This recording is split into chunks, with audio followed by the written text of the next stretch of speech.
Pilipinas, isang karumal-dumal na krimen ang lumanig sa barangay Litak, Naga City, Cebu. Matapos brutal na patayin ng isang buko vendor ang kanyang live-in partner at dalawang anak gamit ang itak. Ayon sa investigasyon, pinantirary ng suspect ang lola ng mga bata ngunit ito nakatakas. Alamin natin ang buong detalye sa ulat ni Noy Olaran na kasalukuyang nasa crime scene. Maraming salamat, Shane Alexander. Nandito tayo ngayon sa Barangay Litak kung saan matatagpuan ang walang buhay na katawan ng mag-ina sa loob ng kanilang tahanan. Ang mga biktima ay kinikilalang sina Jonalyn Jimenez, 33 taong gulang at ang kanyang mga anak na edad na 11 at 2 taong gulang. Ayon sa mga otoridad, nakit ng suspect na si Carlo Pangkurilondo, 33 taong gulang, ang itak na karaniwang ginagamit sa pagkakita ng buko. Para sa karagdagang detalye, makakausap natin si Andrea Recipe na nag-uulat kasama ang mga investigador. Salamat, Lorde. Narito tayo ngayon sa Naga Police Station kung saan lukuyan nakakulong ang suspect na si Carlo Pangkurilondo. Ayon sa Police Staff Sergeant Ariel Yap, patuloy pa rin ang investigasyon upang matukoy kung lango sa illegal na droga ang suspect ng maganap ang krimen. Alam ba natin kung under the influence ba siya ng droga? Kapag ito'y napatunayan na, maharap talaga siya sa kasong multiple murder. Salamat, Atea. Samantala, makakausap din natin ang ilang kapitbahay na hindi makapaniwala sa nangyari. Narito si Dave Ruiz para sa kanilang mga salaysay. Maraming salamat, Lorde. Kasama natin ngayon ang mga kapitbahay na malapit sa pamilya Pangkurilondo. Ano ang masasabi niyo sa nangyaring incident? Narinig lang pinaka natin. Wala kami narinig. Sigawan o away bago nangyari. Bye si Johnny Lynn. Hindi namin inakala na magagawa. Balik sa iyo, Lorde. Maraming salamat, Dave. Ngayon naman ating pakinggan ang salubin ng pamilya sa nasawing mga biktima. Narito si Correspondent Lawrence Casiano ng Babalita.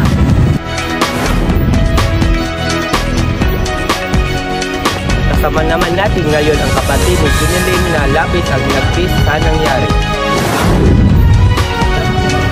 Matagal ko na siyang sinasabihan na iwalayin si Carlo dahil sa drone na nakita paggamit niya ng droga. Hindi siya nakinig sa akin. Ngayon wala na sila. Tingnan natin ang lolo ng mga bata. Bago siya tumanggap, sinabi niya patay na sila. Hindi ko matanggap.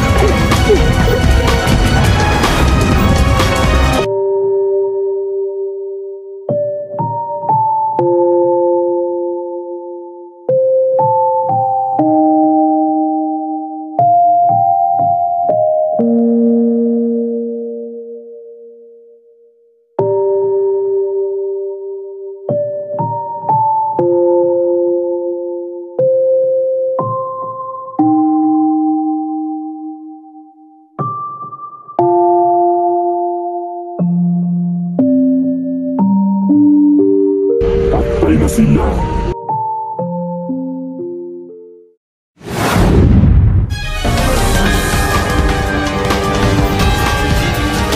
Isang trahedya na nag-iwan ng aral tungkol sa kaalagaan ng pag-uulat sa anumang ng karakasan sa liit ng tahanan. Patuloy naming tututukan asok ito. Para sa mga susunod na update, ako si Shane Alexander. At ako naman si Felipe Nicol para sa Balitang Tatak. Learning today, leading tomorrow.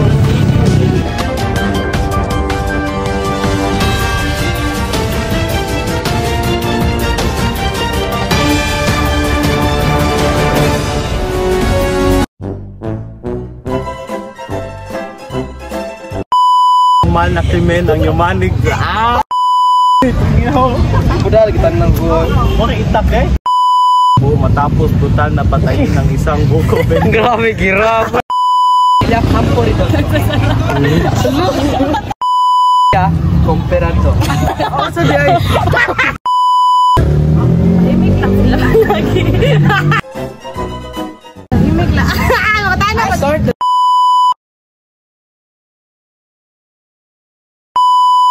maharap siya talaga sa agoy talagang noon. Haharap talaga siya sa kasong. Oh, kasong din.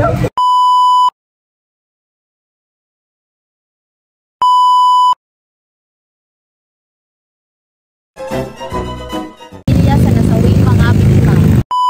Nakulong ang suspect na si Carlo Camporedondo. Patay na sila. Nagkatawa ka! Alam na ko na. Tunggop.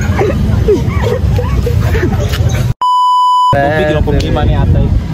Naman nagdamo. Tayo.